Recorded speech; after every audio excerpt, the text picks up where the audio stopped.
इस भवसागर से पार लगाते हैं। परंतु जब हम बोलते हैं कर लेंगे, तो फिर जो स्थिति बंदर के बच्चे की है ना, वो स्थिति हमारी हो जाती है, अर्थात स्वयं करो। फिर जैसे आएगा वैसे ही, मेरे कोई फिर वो नहीं, वो आगे चली जाएगी। परित्यज्य, जो सब को छोड़ के सिर्फ मेरा भजन करे, जो मुझे भजे, जो मुझे पुकारे, उसकी रक्षा मैं करता हूँ।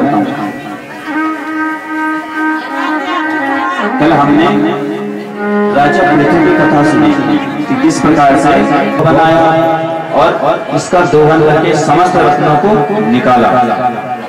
आज हम बोलते हैं ना, क्या करने, खेती कुछ होता ही नहीं, कि वो जो रत्न थे वो सब छुप गए। आज शहरों में जाओ तो वहां प्रदूषण में चले जाओ, कहीं भी चले जाओ वहां प्रदूषण बहुत ज्यादा, बहुत मुश्किल रहना। और हम फिर क्या बोलते हैं, बहुत प्रदूषण हो गया। प्रदूषण शहरों की स्थिति, गढ़वाल में जो उत्तराखंड में रहते हैं क्या बोलते हैं, पंडित जी 30, 40, 50 वर्ष पूर्व जो हमारे दादा की रही, मैंने अपने अग्रजों के मुख से सुनाई कि जो पहले के समय हमारे दादा परदादा थे, वो कभी भी सब्जी दाल बाजार से नहीं खरीदते थे। आने की थोड़ा व्यवस्था, यजमान परिवार के साथ व्यवस्था बनाते हुए, हमें पता है थोड़ा सा जगह का अभाव है, यदि जगह ना हो रही हो तो पीछे की तरफ चले जाएं और व्यवस्था बनाते हुए बोलिए भक्त वत्सल भगवान की। हम क्या बोलते हैं, कक बटेकर पूर्ण ही। तो हमने अपने बड़ों के मुख से सुना है, ये हमारे दादाओं के समय में भी वैसी थी, आज भी वैसी है। बस इतना दूषित पर्यावरण हो चुका है। जो उत्तराखंड में रह रहे वो तो चलो अभी भी ठीक है, परंतु हमने धीरे धीरे इस उत्तराखंड की इस देवभूमि को भी दूषित कर दिया। ये उत्तराखंड की भूमि कौन सी भूमि है, देवभूमि, यहाँ देवता वास करते हैं। परंतु हमने क्या कर दिया कि जो हर शहरों का है वही यहाँ भी हो जाएगा। इसलिए इस पर्यावरण को बचाओ, जो शहरों में रहते पेड़ लगाओ। आज हमारी ये स्थिति है कि हमें अपना घर जोरदार बनाना है, और जो घर की जमीन में छोटे छोटे पेड़ पौधे आ रहे होंगे, ये जो ये भी आ रहे होंगे, पर जबरदस्ती उन्हें काट देंगे कि हमारा घर जोरदार लगना चाहिए। सामने वाला देखे तो भैया वाह, घर हो तो इनका हो, वरना नहीं हो। पृथ्वी को गौ बनाया और दोहन करके समस्त रत्नों को बाहर निकाला। भगवान का खूब पूजन आदि करा, भगवान के परम भक्त हुए। इन्हीं पृथ्वी के वंश में आगे हुए राजा प्राचीन भरी प्रस्थान करते थे, परंतु जीव हिंसा बलि देते थे। एक दिन नारद जी ने कहा कि राजन, आप धर्म पुण्य तो बहुत कर रहे हो, बहुत अच्छी बात है, जरा एक बार ऊपर देखो अपने सर के। सो ऊपर जब देखा तो जिन जिन पशुओं की बलि दी थी वो सब ऊपर से गुस्से से देख रहे थे कि आओ राजा, हमारी बलि दी, अब तुम्हारी बारी। राजा ने देखकर डर गया, कहा नारद जी ये सब कौन है और ये मुझे इस तरीके से क्यों देख रहे हैं। नारद जी ने कहा राजन, जिन जिन पशुओं की तुमने बलि दी है ना, ये सब वही है, और इंतजार कर रहे हैं कि कब तुम मरो और ये सब तुम्हारे साथ वही हरकत करे जो तुमने इनके साथ करी। जिस तरह तुमने इन्हें मारा उसी तरह यह हमारी भी बारी आएगी। इस 83 के चक्कर में, इस 33 कोटि योनियों में हमने भी घूमना है, और जिस चाव से जिस स्वाद लेके हम खाते हैं एक दिन वो भी हमें खाएगा। बोलिए भक्त वत्सल भगवान। सो राजा ने कहा भगवान इससे मैं कैसे बचूंगा, कोई उपाय। सो एक सुंदर कथा सुनाई। कहा एक पुरंजन, दो मित्र थे। सो अच्छा लगा, उसी में रहने लग गया। उस नगर में 10 सैनिक थे। और उन सबका था एक सेनापति, सब उसी के हिसाब से चलते थे। आसक्त हो गया कि जब पुरंजनी रोए तब पुरंजन रोए, जब पुरंजनी हंसे तब पुरंजन हंसे। एक जरा देवी है, अब जरा देवी विवाह करना चाहती है, उनसे कोई विवाह कर नहीं रहा, तो वो चंडवेग राजा के पास गई। चंडवेग राजा से कहा कि राजा मुझे विवाह करना है।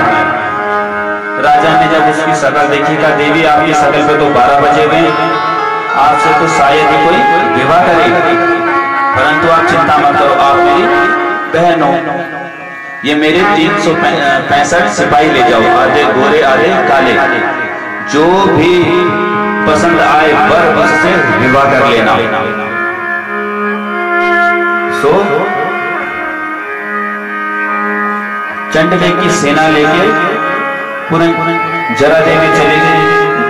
दृष्टि पड़ी पुरंजन पर, पसंद आ गया, सुबंदी बना लिया। जो 365 सेना थी, पुरंजन के 10 सैनिकों को, सेनापति को, सबको मार दिया, विवाह कर लिया। पुरंजन रोने लग गया, रे मेरे बिना मेरी पुरंजनी का क्या होगा, वो तो मर गया।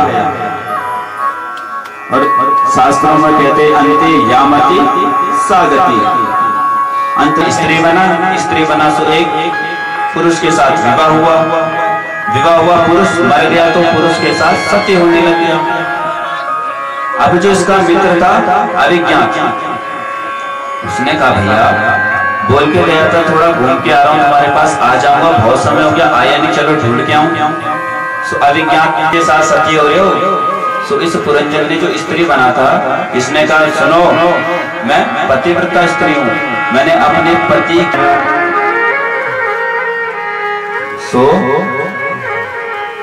अभिज्ञात ने याद दिलाया कि तू मेरा मित्र है, सब याद आया और फिर अभिज्ञात के साथ चला गया। नारद जी ने कहा क्यों राजा कथा कैसी लगी, परंतु कुछ समझ नहीं आई। अब जिस तरह आपने भी सुनी परंतु आपको भी ये समझ नहीं आई समझ में, अब समझ जाओ। प्रेम से बोलिए भक्तवत्सल भगवान की। राजा घूमना है, इस नगर में जाना है, तो अनेकों नगरों में घूमा, हम भी अनेकों योनियों में मनुष्य बनते हैं, कभी बिच्छू कभी सांप, कभी किसी योनि में जाते हैं। फिर पुरंजन को पसंद आया 9 द्वारों वाला ये नगर, 2 कान के 2 नाक के, कितने वे 6, 1 मुख का 7, एक मलमूत्र के जिंदगी 9। अब ये 9 दरवाजों वाला नगर आता है, मनुष्य शरीर पसंद आ गया तो इसमें रहने लग गए। अब जो 10 सैनिक हैं ये कौन है, और इन सबका सेनापति मन अर्थात हमारा मन हमें जैसे नचाता हम वैसे नाचते हैं। मन बोलता है बढ़िया दृश्य देखो, कब भगवान सुनो, फिल्मी गीत सुनो, हम वो सुनते हैं, तो जैसा ये मन हमें नचाता हम वैसे नाचते हैं। अब जो जरा देवी है ये कौन है, ये है बुढ़ापा नहीं, इसे कोई स्वीकार नहीं करना चाहता। किसी बुजुर्ग से पूछो हमारा बालक हुआ, परंतु किसी से पूछो किसी बुजुर्ग से कि दादाजी या दादी आप बुजुर्ग कब हुए, आप बुढ़े कब, नहीं, क्यों अपनाना ही नहीं चाहते। अब जो जवान बैठे उनसे पूछा जाए आप बुढ़ापा अपनाना चाहते हो, संवत्सर अर्थात साल। अब इसके 365 सिपाही हैं, आधे गोरे आधे काले, अर्थात परमात्मा में। आगे चरित्र सुनाया प्रियव्रत का, जो मनु और शत्रुपा के 5 संतान हुए थे, जिनमें से हमने जब उस पिता को हमारी जरूरत है तब हमें वो बोझ लगते हैं, उठा के वृद्धाश्रम रखाते हैं। ये वृद्धाश्रम ये हमारे समाज में कलंक है। जिन माँ बाप ने बचपन में हमें संभाला, पढ़ाया लिखाया, इस लायक बनाया कि हम इस संसार में चल पाए, खा पाए, और क्या होता है हमें वो बोझ लगने लग जाते हैं। भैया आज हम बद्रीनाथ जाते हैं, रोग प्रसाद चढ़ाते, लाखों खर्च करते हैं, उसका कोई फल नहीं है, भूखा बैठा है। घर में माँ एक शादी के लिए रो रही है और हम वैष्णो देवी में जाके, मनसा देवी में जाके, दीपा देवी में जाके, बाद में होता क्या, आज तो हम उन्हें रुला देते हैं, उसका फल हमें मिलता है। तब बोल दो ना, पितृदोष लगी, जो लगी वो लगी, किले तब तक तो हमने सेवा करेंगे, और जब सेवा करेंगे तब सेवा करेंगे। परंतु धन्य है वो लोग जो आज भी अपने माँ बाप की सेवा करते हैं। समाज में यदि कई ऐसे हैं जो सेवा नहीं, जो अपने माँ बाप की बहुत सेवा करते हैं। जैसे सिक्के के दो पहलू होते हैं उसी पर करते हैं, और उन्हीं में से हमारा ये रावत परिवार है। तब उनके निमित्त ये पुष्पांजलि, ये भागवत समर्पित, तो बड़ा ही धन्य है ये रावत परिवार। तो ऋषभ, अपने माता पिता की सेवा करो, जो कर्तव्य उन्हें निभाओ, साथ में भगवान का भजन करो। इन्हीं ऋषभ देव जी के वंश में आगे राजा भरत हुए, जिनके नाम से इस देश का नाम भारत पड़ा। आज हमें क्या पढ़ाया जाता है कि जो आंग्ल सभ्यता में कि भरत जी के नाम से इस देश का नाम भारत पड़ा। परंतु हम ये जो हमारे लिए चरित्र नहीं पढ़ाएंगे, किनका पढ़ाएंगे? अंग्रेजों का। कौन से सन में भारत आया, कौन से सन में इसने कहा राज्य लूटपाट करी, तो इन्हीं भरत जी महान प्रतापी राजा हुए, अपना राज्य सिंहासन देके स्वयं वन में जाके भजन करने लग गए। वन में जाके भजन करने लग गए तो एक दिन एक मृग आया, एक हिरणी आई। हिरणी गर्भवती थी, उसके पीछे सिंह लगा हुआ था। सिंह ने जोर से गर्जना करी, हिरणी डर गई और अपनी जान बचाने के लिए नदी में कूद गई। तो मर गई। बालक जो हिरणी का बच्चा था वो मरने के लिए हो गया, इसी पर आसक्त हो गई। अब जैसे भजन करने बैठे, आंख बंद करके ध्यान लगाए, तब तक वो आके गाल चाटने लग जाए, सब भजन छूट जाए। अब हुआ ये कि इतने आसक्त हो गए उस हिरण के बच्चे पे कि नाम छूटा, जप छूटा, भजन छूटा, सब कुछ छूट गया। भरत जी ने देखा कि आज वो हिरण नहीं है, तो उसी की याद में रोते रोते मर गए, शरीर त्याग दिया और अगले जन्म में पूरा हिरण बने। जब हिरण बने तो अपने पूर्व जन्म की पूरी स्मृति रही कि मैं राजा था, मैंने और अगले जन्म में जब हिरण योनि से मुक्त हुए तो उसके बाद एक ब्राह्मण के घर पे इनका जन्म हुआ। अब इतने प्रतापी थे कि अपने पूर्व जन्म की स्मृति ने पता था कि यदि इस बार गलती करी तो फिर अन्य योनि में संसार में फंसना ही नहीं पड़ेगा। सो बचपन से ही ऐसी हरकत करने लग गए कि लोग रिश्तेदारी में पागल बोले।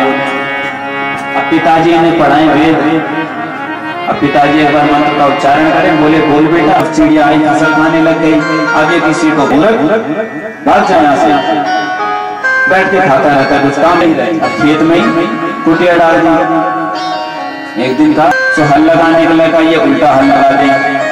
भाई इतने जड़ है, नाम पड़ गया जड़ भर, पूछे ना।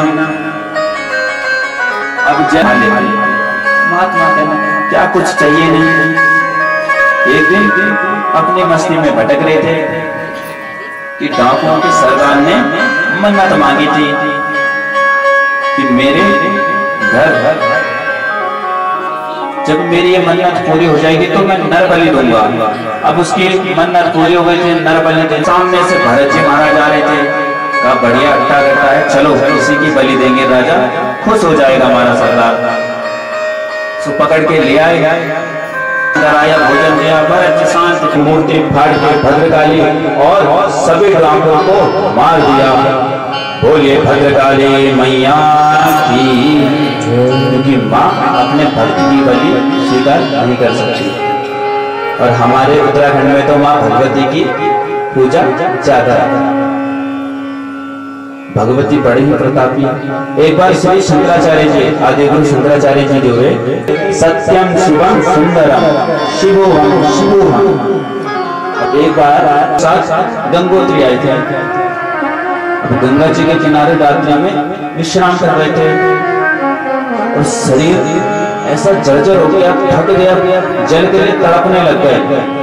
इतनी हिम्मत नहीं हुई कि गंगा जी से जाके जल पी लूं या किसी शिष्य को उठा दूं वो जल देगा। बिल्कुल हिम्मत से शून्य हो गए, शक्ति से शून्य हो गए। जल पिया। उस बालिका ने कहा बाबा आपके तो बगल में गंगा जी बह रही है, गंगा जी का जल पी लेते या अपने शिष्य को उठा देते, वो पिला देता। शंकराचार्य जी ने कहा बेटा मेरे अंदर शक्ति नहीं थी, मेरे अंदर शक्ति नहीं थी। उसने कहा बाबा शक्ति को तो आप मानते ही नहीं हो तो कहां से आनी थी शक्ति, आप तो केवल शिव को मानते हो। तब शंकराचार्य जी को एहसास हुआ कि हाँ शक्ति है। तब उन्होंने कहा जो शिव में इकार है ना वही शक्ति है। बताओ क्या रह जाता है? शिव से यदि इकार हटा दो तो शव। इसलिए उन्होंने कहा शक्ति है, भगवती है।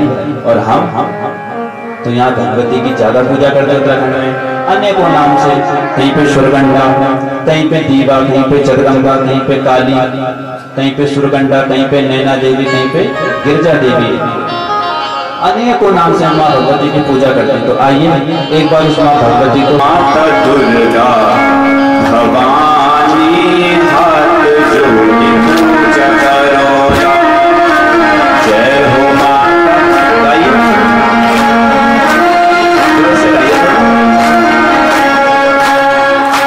जय हो माता दुर्गा भवानी हाथ जोड़ी पूजा करो, जय हो माता दुर्गा भवानी हाथ जोड़ी पूजा करो।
माता सिर पे सवारे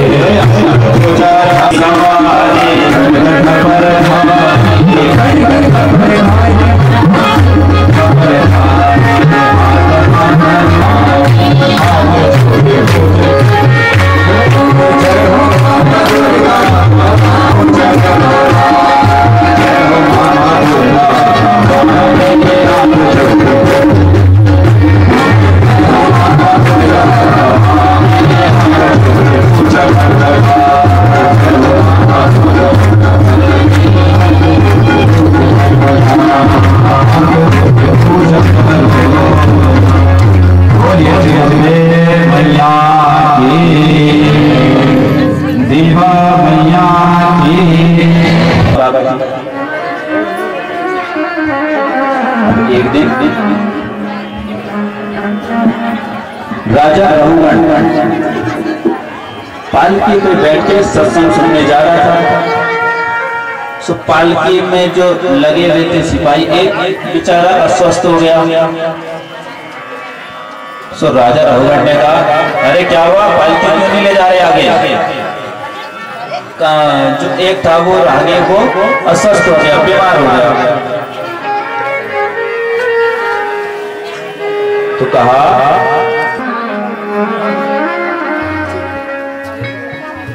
सो पालकी पे लगे।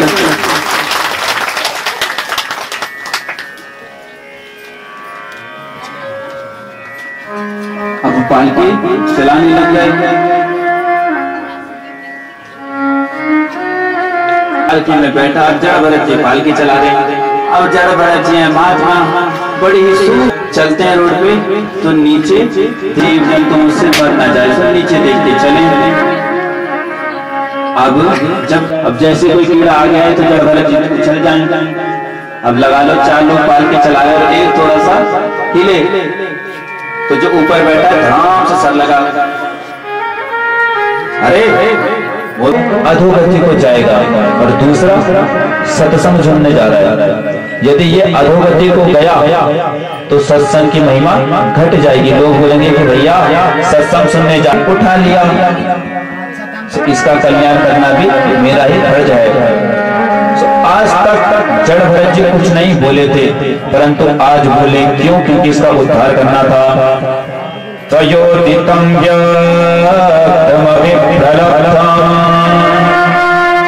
भरतो समय स्यात् वीरभारा गन्धर्गम्यमध्वा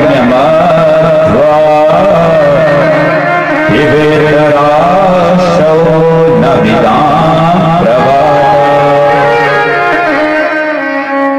कहा राजन तुम किसे ठीक करोगे? मुझे?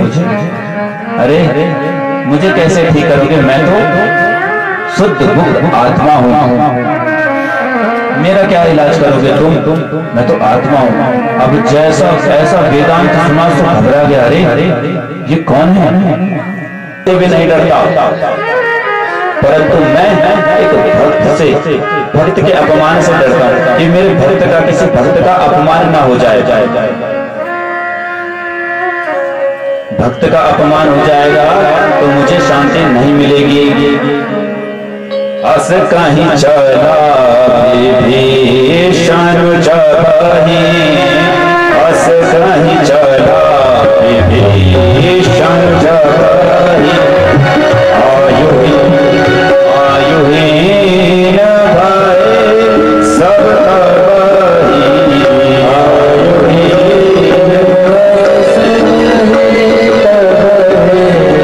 अस कहीं चला विभीषण जबहि, अस कहीं चला। महाराज ने समझाया राम जी से युद्ध मत करो, परंतु विभीषण समझा ही नहीं। उल्टा विभीषण जी सम्राज्य तो विभीषण जी की बातों से समझे ना, विभीषण जी को उल्टा बोलने लग गया। अरे मेरे दुश्मन के गुणगान गाता है, वो राम मेरा दुश्मन है। तो विभीषण जी का ही अपमान करने लग गया रावण। स्थिति क्या आई कि विभीषण जी को तो अयोध्या का राज्य मिला, परंतु रावण मारा गया। यदि किसी कर राजा चिंता मत करो। तो इसने जब इसे शांति मिल गई कि चलो माफ कर दिया मुझे, सुखमा है, तब भगवान आत्मा तो इस शरीर में है, तो जब शरीर को कष्ट दिया जाएगा तो आत्मा को भी तो कष्ट होगा। जड़ भरत जी ने कहा राजा सत्संग संग के तुम बातें तो सत्संगी वाली कर रहे हो, परंतु तुमने उन बातों को आत्मसात नहीं करा। अरे ये आत्मा चैनम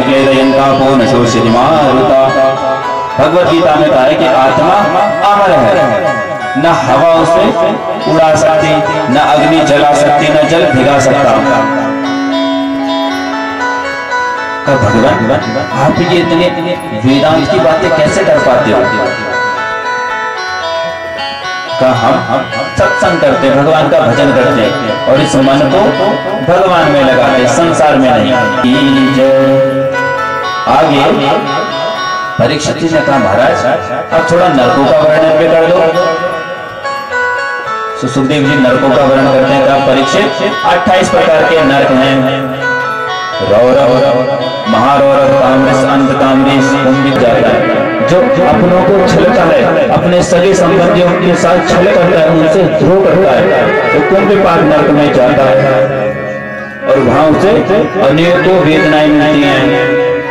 जो जीव हत्या ना बल मैं नहीं रही तुम्हारे साथ, जा रही हूं मैं, तो चली गई छोड़ के। अब जब घर छोड़ के गई तो अन्य को ख्याल आया तो एक बार जरा देख लो नाम क्या है। तो उसने कहा मेरा नाम है लक्ष्मी। अरे तेरा नाम लक्ष्मी है, तू घास काट रही है। अरे तुझे तो धन, तेरे पे तो धन होना चाहिए, तू घास काट रही है। चल ठीक है। आगे गई तो आगे एक व्यक्ति पसीने से तर-बतर हो रहा, खेत में हल लगा रहा, बेचारा जल गया। मेरा नाम धनपाल। अरे आपका नाम धनपाल, अरे आप है लगाना, तुम्हारा नाम धनपाल धनवान और तुम है लगाना, बड़ा अच्छा। आगे गई, अब एक बेचारा मर गया, लोग उसे ले जा रहे थे। राम कहते थे उन्हों भले यूं गुनो चाहे अमर सिंह आए, अमर सिंह मर गया।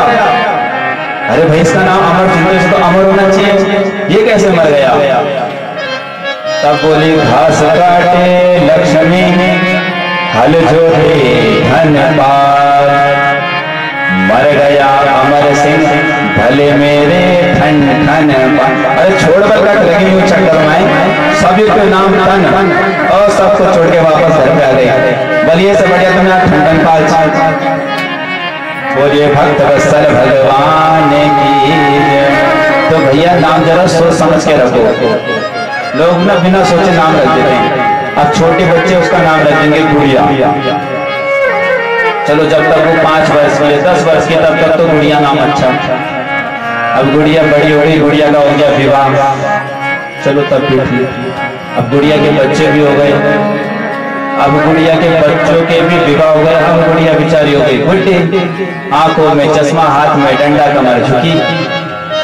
अब तब उसे कोई बोले गुड़िया, कैसा लगेगा? इसलिए नाम रखो भगवान से संबंधित। अब एक और नया कल्चर चल गया आजकल, अंग्रेजों जैसे नाम, रॉबिन। अरे क्या रॉबिन नाम, कुछ मतलब नहीं, कुछ नहीं, पर रॉबिन, माइकल जैक्सन, अजय बजे। अरे हमारे देवी देवताओं के नाम संबंधित। ये रॉ बोलिए भक्त वत्सल भगवान की। अब इसका नाम अजामिल। एक स्त्री को देखा, संग करते, सुमति मलिन हो गई, उसी के साथ जाके रहने लग गया।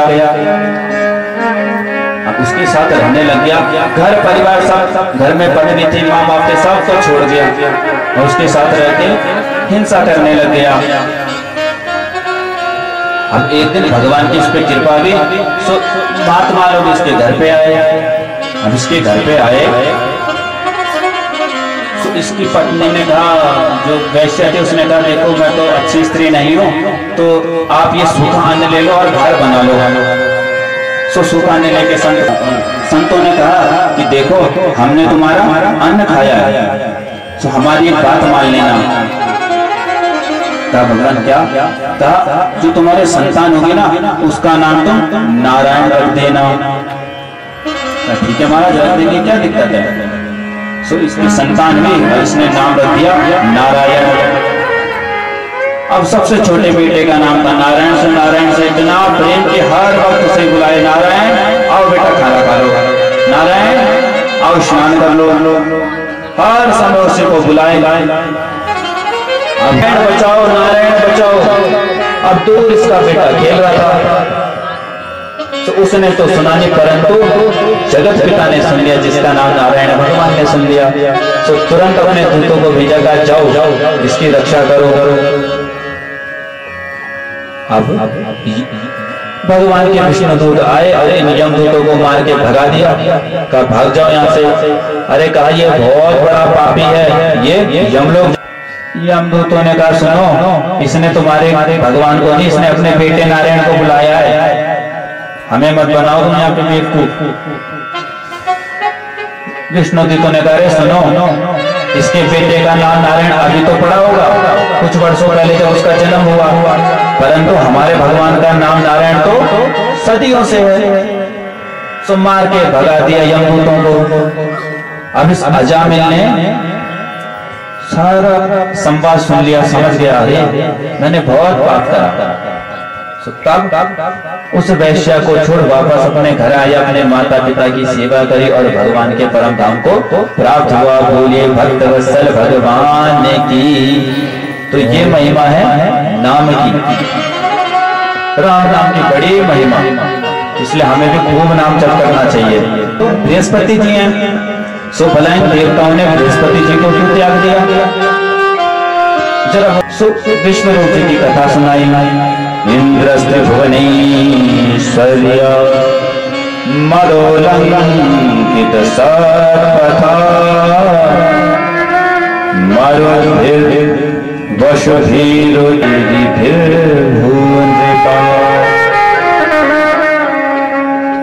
का परीक्षित एक बार देवताओं के राजा इंद्र को मद आ गया, अभिमान आ गया। सो कहा गुरुदेव आए, अब गुरुदेव को प्रणाम करना पड़ेगा, आसन से उठना पड़ेगा। सो देखते ही अनदेखा कर दिया, मद में भरा हुआ हो जाता ना। जब हमारे अंदर भी मद आ जाता है तब हम किसी को नहीं देखते, हम बोलते हैं कि बस हम ही हैं जो हैं। जब हनुमान जी महाराज जी ने रावण हनुमान ने बहुत प्रताप दिखाया। अरे समुद्र बनवाने में हनुमान ने सबसे ज्यादा सहायता करी। अरे जब लक्ष्मण जी मूर्छित हो गए थे तब संजीवनी बूटी लेके हनुमान जी आए थे। भगवान बड़े खुश हुआ, मेरे हनुमान ने ऐसा करा, मेरे हनुमान ने ऐसा करा। मेरा हनुमान का है, मैं जरा उसे गले से लगाऊंगा। सो नजर घुमाई तो हनुमान जी कहीं नहीं, नीचे देखा हनुमान जी चरणों में बैठे हुए। भगवान ने कहा हनुमान तुम चरणों में क्यों बैठे हो? कहा भगवान ये सब ना मेरी तारीफ कर रहे हैं, और जब तारीफ होती है तब मद आता है, और जब मद आता है तब पतन होता है, नीचे गिरते हैं। इससे भगवान संसार की तारीफ से मैं नीचे गिरूं, उससे बढ़िया तो मैं पहले ही आपके चरणों में गिर जाता हूँ, कम से कम परम गति को तो प्राप्त होगा। बोलिए भक्त वत्सल भगवान की। इसलिए भैया कभी भी मत ना कर। सो सभी विश्वरूप जी से नारायण कवच का उपदेश प्राप्त करा, बनाया। अब विश्वरूप जी जब यज्ञ में आहुति डाल के काट डाले, अब ब्रह्म हत्या लग गई। इंद्र को 4 भागों में बांट दिए थे। जब विश्वरूप के पिताजी को पता चला उस इंद्र ने मेरे बेटे को गुरु बनाया नारायण, सो राक्षस पैदा कर दिया। अब वो इंद्र को मारने आया, सो इंद्र डर गया, इंद्र मार ना पाए। तब ब्रह्मा जी ने कहा सुनो देवताओं, ये राक्षस वृत्रासुर ऐसे नहीं मरेगा, ये दधीच बाबा की हड्डियों से बने वज्र के द्वारा इसको मृत्यु होगी। तुम दधीच ऋषि के पास जाओ, उनसे उनकी हड्डियां, उनकी अस्थियां मांगो, जिससे वज्र बने और ये मर जाने की। सो देवता लोग सभी आए, दधीच बाबा से कहा बाबा एक राक्षस ने बहुत आतंक मचा दिया, हमें उसे मारना है और आपकी हड्डियों की सहायता है। दधीच बाबा ने कहा, देवताओं ये शरीर तो लोक हित के लिए, सेवा के लिए, ले जाओ मेरी हड्डियों को।